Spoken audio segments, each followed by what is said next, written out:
It's confessions time, so this is where we offer you the chance of a smart speaker. All you have to do is to send us a confession, which we like so much, we read it out. In the collective today, Brother Matthew, obviously. Yeah. And Sister Katie, who's producing the show. She's in here as well. Good evening, Sister Katie. How are we doing so far on the show? Yeah, very, very strong performance. Very strong performance. Strong. Not wrong. Dear Simon, Matt, Katie, the confessional collective, we seek forgiveness. This is from Oz, by the way. Oz says, it all started on a very warm, sunny day in Portugal last year. In Porto, to be precise, Chelsea and Manchester City football teams had reached the final of the Champions League. It had been due to be played in Istanbul, but because of the COVID situation, the final had been moved to Estadio de Dragão.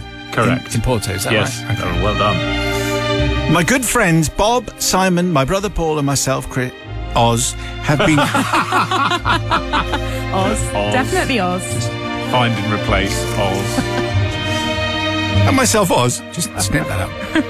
I've been going to Chelsea together as season ticket holders for many years and couldn't turn down the opportunity to get a few days away in the sunshine, especially after being in lockdown for so long. And, of course, the possibility of seeing our team win the Champions League trophy for the second time. No other London club, having ever won it at all. Had to get that in, Simon. Yeah. No other team is owned by a Russian oligarch. Had to get that in, Oz. Chelsea were the underdogs. The whole world and its brothers seemed to think that it was Manchester City's trophy for the taking. We all decided it didn't matter. It was a final. In a final, you'd always have a chance. The day had been perfect. The sunshine, the great hotel, the Portuguese people, the food, the super cold beer, the brilliant atmosphere leading up to the match itself. Into the evening, and the match went against all the experts' opinion. Kai Havertz scored the only goal of the game. After a nervy 7 minutes of injury time, Chelsea had won. After celebrating in the stadium, we headed back to our hotel to get the cold beers from our fridges because there was a nighttime curfew, so nowhere was open that late at the time. Anyway, we continued our celebration outside with the other fans. Now, this would be a nice story if you're a Chelsea fan, but this is supposed to be a confession, so here it comes. At around 1 a.m., we were sitting on a bench opposite our hotel, so much for the curfew, and all feeling really hungry. We'd been out all day, but not actually got round to eating much since lunchtime. We'd tried pizza deliveries, asking hotel reception, Uber Eats, and so on, but to no avail. We were starving, especially Paul, who particularly loves his food. There were a lot of mopeds fizzing around, but none of them would stop.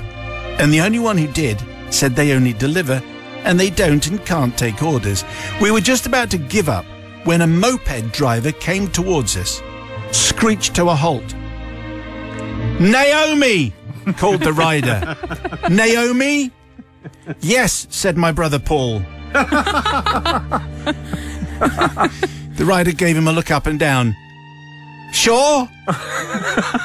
"Very sure," said Paul. "Naomi, that's me." The relieved rider shrugged, gave us a big bag and rode off into the darkness. Laughing, we decided that Naomi would be complaining very soon about her food not arriving and our moped rider would be back, so we hastily took the big bag of whatever it was up to one of our hotel rooms. This could have gone very, very badly wrong. Yeah. Imagine what Naomi might have been ordering.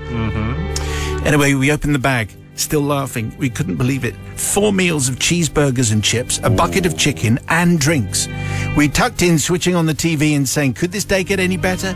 Then, on the TV, they reran the game. So, Simon the Collector, here's the thing. Obviously, we beg forgiveness not just to Manchester City fans all over the world who were very disappointed, especially the ones in Portugal, whose day we had ruined, but particularly the moped driver who possibly had the food money deducted from his wages because this is a serious thing, obviously, but particularly to Naomi, whoever she was, who was either ordering food for a group of friends or was a very, very, very hungry girl. And she didn't get anything because we stuffed the whole lot, says Oz. Typical Chelsea fans. Anyway, just a general kind of catch-all statement there. Right. I think that's fair. Sister Katie speaking with a voice of moral authority. Yeah, I'm sorry, Oz. This is very easy for me, not forgiven. I've had a very similar thing happen to me before, and it's far worse than getting the wrong order because you've just paid and had no food turn up. You left going through loads of live chats trying to get your money back and convince them that it really didn't arrive, and it's a very stressful ordeal. And also, why did you pretend to be Naomi? Why did you not say, oh yeah, that's my sister, that's my partner? Very bizarre. But yeah, Oz, not forgiven. Okay, I thought they would go that way, but brother from another guy. I was certainly going to be in the not forgiving camp, because really, as you say, Naomi's missed out on all this film. The bucket of chicken. Oh. I mean, oh dear, that is so sad. But I'm probably going to forgive, just given what happened at Wembley yesterday, that Lukaku goal. I mean, why was that given offside? So unfair, unlucky.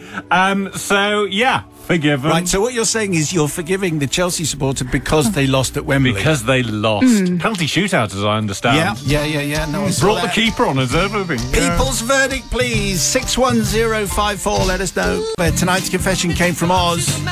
Little trip to see Chelsea play Manchester City in the Champions League final. And then the theft of the food that should have belonged to Naomi. But the driver mistook Brother Paul for Naomi, and consequently, Naomi didn't get the food. And the hungry Chelsea fans did. The people's verdict is in. Is it harsh or forgiving? Well, it again is, we filtered out some of the supporters depending on who they support. Tom says, excellent logic from Matt. Can't question it. Hope the Chelsea lads enjoyed every single bite. Michelle says, definitely not forgiven. Absolutely no guilt or remorse at the time as they kicked back watching the telly. Poor Naomi. I hope she got some other food. And finally, not forgiven. If Naomi managed to get food from somewhere, then surely they could have done the same. Luke, an unforgiving Man City fan. That's the way I think it's going to crumble. Thank you very much for those. To Oz, thank you very much indeed for your tale. He gets the smart speaker. And if you fancy one, send us your confession.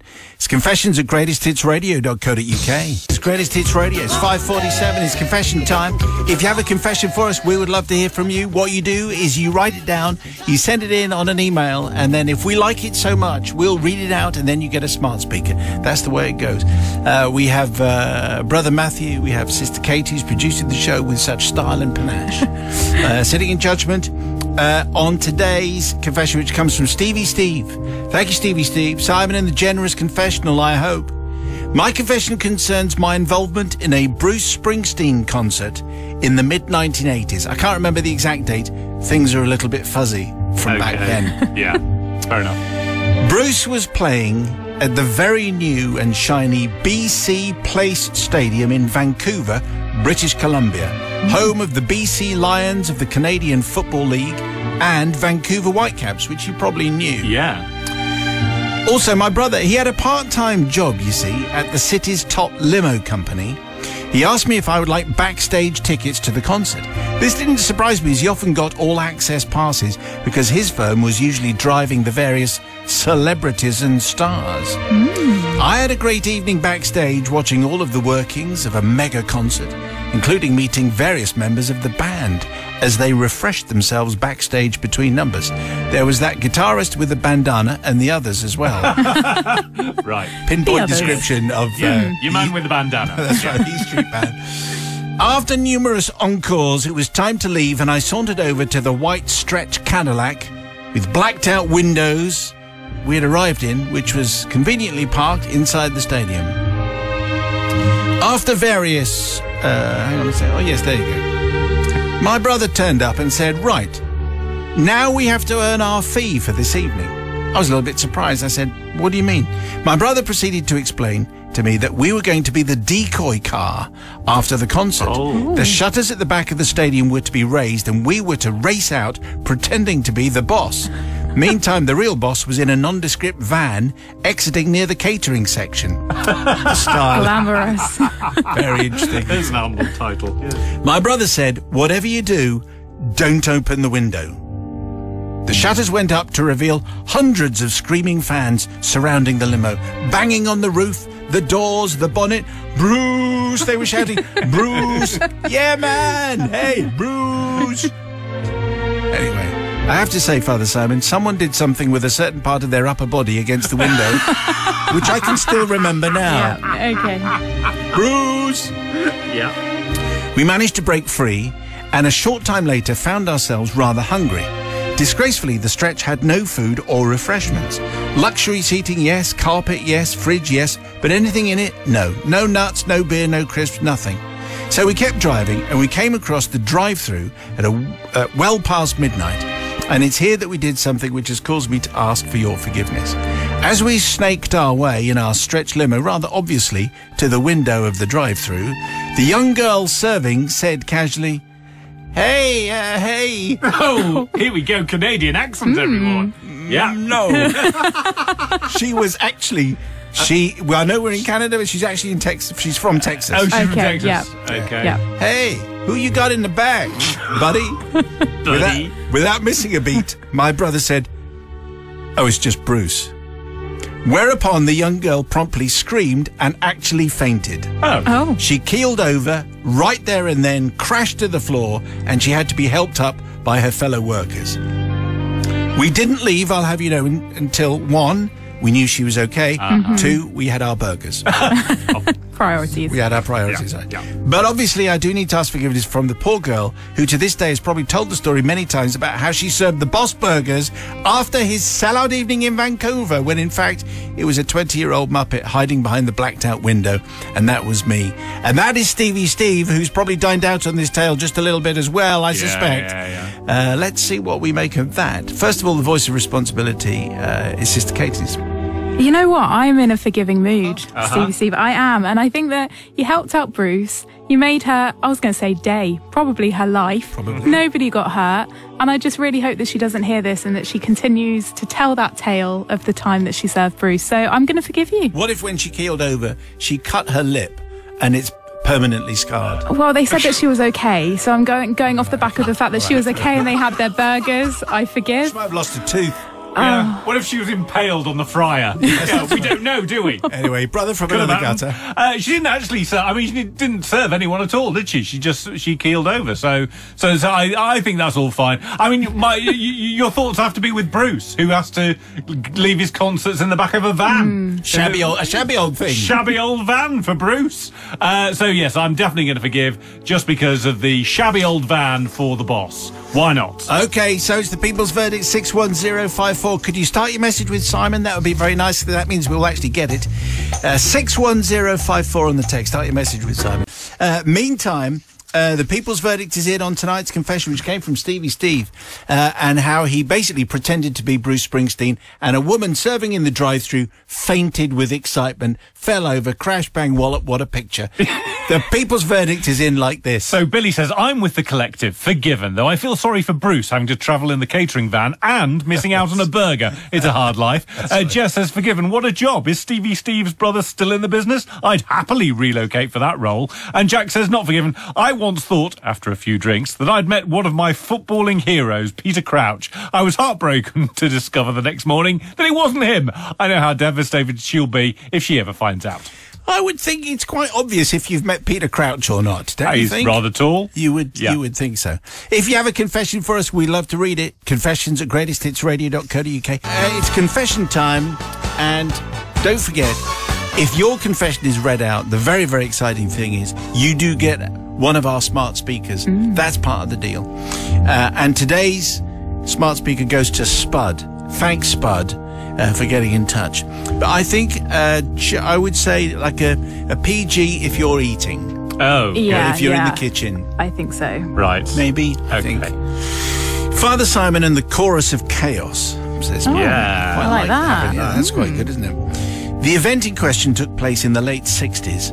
At that time, I was obviously different times. But at that time, I was a patrol leader in a scout group. We were on our summer camp. This particular campsite was separated from the foot of one of the mountains where we were by a wooded stream. On the day in question, the scout leader, we'll call him Rob, informed us that today's challenge was to hard-boil an egg at a rocky ledge about a third of the way up the mountain. Sounds pretty dangerous. Anyway, each patrol was given a raw egg, 2 matches, and a cooking pot. The first team back with a cooked egg would win. He then gave us 5 minutes to create our plan of action. My patrol consisted of myself and 4 other scouts: Tom, Chris, Shorty, and Pete. I can't remember if I changed all of those or not. But anyway, it's the 60s. Yeah. After discussing the problem, it was decided that Chris would take the container and fill it up with water when we crossed the stream. Everyone would collect as much dry, fallen branches and twigs as they could carry as we went through the wood, and I would bring the precious egg and the matches. Don't strain yourself, Spud, will you? Oh, I've got an egg and some matches. Rob blew his whistle, and away we all went. My group untucked their shirts and made them improvised pouches to carry the wood more easily. Very good, very good. See, that's very good. The water was collected as we crossed the stream, and onwards and upwards we went to the ledge. When we got to the designated spot, we built the traditional conical-shaped kindling pile, and then I made the decision: too much water, and it would take too long to boil. And the 7 or 8 minutes needed to hard-boil the egg, too little water, the pan would boil dry. Yeah. So with my best estimate, I poured a quantity of the water away. The fire was lit. We kept our fingers crossed. I'd like to say here that all went smoothly, but unfortunately, I had underestimated how much H2O was required. And it was obvious that we didn't have enough to complete the task. So what to do? I could send our best runner, Pete, back down the hill to refill the container, but that would mean having to start again with cold water. No, I thought. What would my hero Biggles do? Biggles. So thinking, it's the 60s. It is, yeah. So thinking quickly, I told the patrol to stand behind me, shielding me from Rob's view in the campsite below. Oh, no. I then improvised the production of fluid in the way nature intended. Absolutely. The water in the pan was topped up, and the egg continued to boil away as if nothing had happened. Well, I thought to myself, the egg is sealed. Yeah. Perfectly fine. After the required time, we doused the fire with the remaining liquid and proceeded as fast as we could to present our finished article to the scout leader for his delight. It was duly sampled and declared hard-boiled, if slightly smelly. That's a bit odd. Probably a bit off, said the scout leader. We all agreed. Yeah. Because eggs can go off, can't they? Yeah. They do go off. You know, it's a very strange smell. Father Simon, I don't seek forgiveness from Rob the Scoutmaster, or the patrol who were quite taken aback by my manoeuvres, but I just simply wish to thank my lucky stars that mobile phones with their cameras were not in usage. It's the kind of thing that you definitely would not get away with now, because someone would definitely have it filmed. But anyway, so maybe this was inspirational scouting. You know, this is the kind of thing that your future could hang on, and maybe people will feeling forgiveness towards Spud. I don't know. Sister Katie, in charge of the show, what do you think? I feel like Spud should be asking for forgiveness from Rob, because that's just a bit gross, isn't it? I mean, I was with him until he had to sample the egg, and then I just feel really bad for Rob. Resourceful, yes, but just unnecessary. What's the boiling point?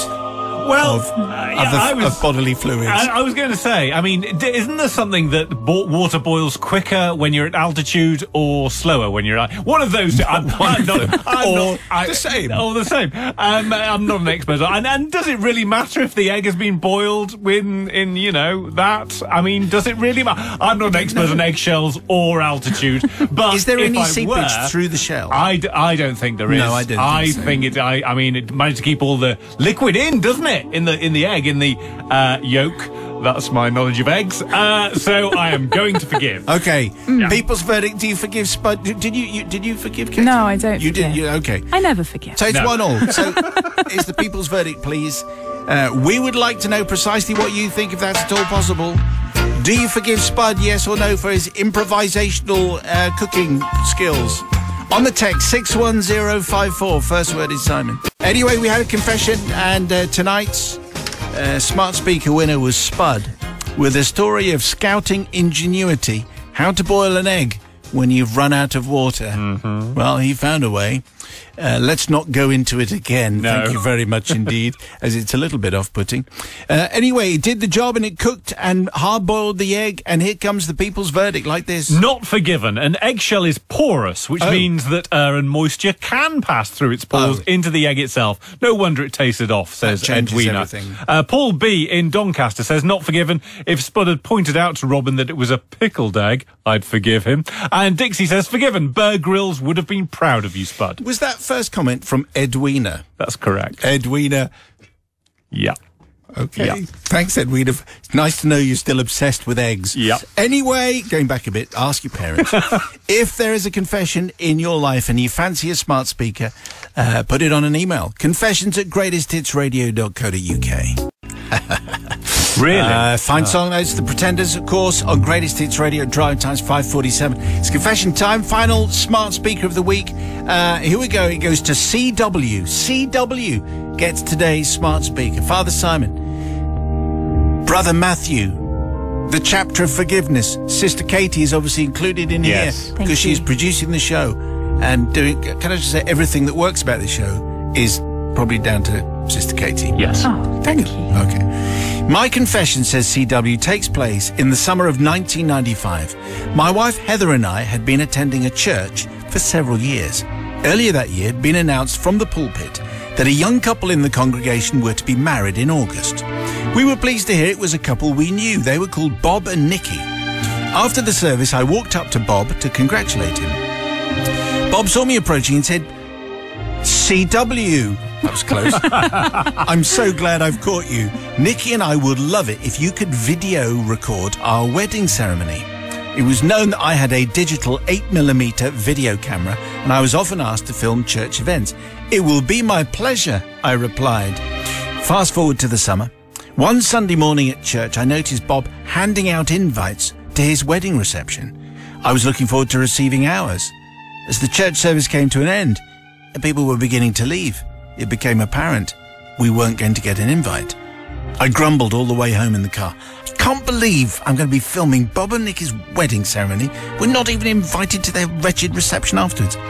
Heather, with her calm voice of reason, said they probably don't have enough money to invite everybody. Mm-hmm. She suggested that I should consider it my good deed and that I would get my reward in heaven. He's clearly a better person than Clearly. Yeah. The day of the wedding arrived, Heather and I were at the church early. I began filming friends and family of Bob and Nikki as they entered the church. Bob, the groom, and his best man came through the doors looking dapper. All was going well. I waited a little longer for Nikki, the bride, to arrive. The wedding car pulled up outside and Nikki emerged looking radiant. It was, I have to say, an eventful 45 minutes, starting with the vicar who smoked his pipe. Oh. I must say, I think that's an unusual event. Yes. Be with you in a moment. A little bit of some Bruno there. Anyway, also there were lots of tears. Bob was handed a handkerchief by his best man and told to pull himself together. Just before the vicar pronounced them man and wife, Bob wobbled on his feet and had to sit for a moment. I couldn't help thinking what great memories that they will have when watching this video back. It was worth filming the wedding because of all the mishaps that had happened. Maybe I could get 250 quid from You've Been Framed. Old TV reference. Yeah. Mm-hmm. Finally, Bob and Nikki were driven away in the wedding car off to their reception venue, which we weren't invited to. I finished recording and put my camera away. Father Simon, this is the part of the tale where I feel it's necessary to confess to my wrongdoing. On leaving the church, Heather and I were talking to a couple that we knew. Unlike us, they had been invited to the reception. I must admit to feeling a little jealous. As we were getting into our cars, a little pointy-eared, long-tailed devil on my shoulder whispered something in my ear, and stupidly, I decided to repeat it. I shouted out to our friends, "See you at the wedding reception then." Okay. Everyone got into their cars. We drove slowly. They all filed behind. We drove cleverly. We drove deceptively. Heather and I drove the 20 miles to our house, eating our one packet of crisps as we went, because, as you know, we didn't have a wedding breakfast to consume. In those days, we lived in a flat. The flats had a courtyard with garages. I drove into the yard and pulled up outside our garage. When I got out of the car, I discovered not one, not two, but 15 cars had followed us the 20 miles to our flat. From the church. The driver of the first one lowered his window. "Is this the reception venue?" he said. It's a very posh man indeed. It was. "It doesn't look like where are we?" I gave him a puzzled look. No. Derek Nemo again. Yeah, anyway, go on. No, we're not going to the reception. We weren't invited. This is where we live. He then seemed rather annoyed. But we overheard you shouting at the church. You were going to the reception at Ballyfool. You were filming the wedding. We thought you'd be the best person to follow. Well, you would think that, wouldn't you? I said. Anyway, he then asked me for directions. Fortunately, Heather knew the way, but added it would be at least an hour's drive in the opposite direction. To say the occupants of the 15 cars were not happy would be an understatement. Therefore, I asked forgiveness from all the relatives of Bob and Nicky who followed us home in convoy on that day in '95. I also asked for forgiveness from Bob and Nicky, who had to delay the food being served until all their guests had arrived, by which time apparently everyone was grumpy and tending towards the tipsy side of things. But then maybe you should have invited us to your reception in the first place. CW's tale. I mean, it kind of wasn't his... Well, maybe, I don't know. Let's find out. Sister Katie, what do you say? Yeah, I don't think that was CW's fault, because to go 20 miles in the wrong direction when maps exist is quite a feat. So I think that they weren't wrong to assume that CW would probably be going. He didn't... Well, he kind of did intentionally mislead them, but I don't think he expected 15 cars to follow. So, CW, you are forgiven. Okay, it's looking good. CW gets smart speaker forgiveness from Katie, brother from another gutter. Absolutely, and this is clearly from those days before sat-nav, wasn't it? So everyone would just follow whoever was going to the reception. I'm absolutely going to forgive, because, and here's the thing, who has the video done of their wedding and not have the video at the reception? Because, spoiler alert, no one's ever watching your wedding video, and particularly the bits in the church. No one ever watches them. Very dull. They're only ever going to watch the bits with the dancing, where Uncle Bob gets up, and the speeches. Those are the only bits anyone's ever going to watch, and they missed out on them because they didn't have CW at the reception. So Correct. Definitely forgiven. Okay, it's the people's verdict, please. 61054. Start your message with Simon. Do you forgive, yes or no, on the text 61054. It's on the way. So tonight's confession came from CW. He wasn't invited to the wedding, so he got his own back by heading off and taking a little convoy about 20 miles in the wrong direction, and they all missed the reception. Well, they got very late to the reception anyway. People's verdict is in, and here it comes. Yes, forgiven, says Lauren. I can't believe they didn't want the reception film. The only bit of our wedding that we've ever rewatched is the best man's drunken speech. Nick says forgiven. Did they not know that road signs exist? And finally, Rachel, not forgiven, and neither was my husband when he deliberately took a long route to a wedding reception for a laugh when all his work colleagues were following him. We didn't need to go around a town's one-way system 3 times. Nicely done, nicely done. Thank you very much. CW gets the smart speaker. What you say about wedding videos is probably entirely right. That no one ever watches them. Nobody ever watches them. Anyway, it might have sparked a thought. Maybe you have a church-based confession. Maybe you're a holy person and you've got a tale to tell. Yes. You can keep it anonymous if you like. If you have, you send it to confessions@greatesthitsradio.co.uk.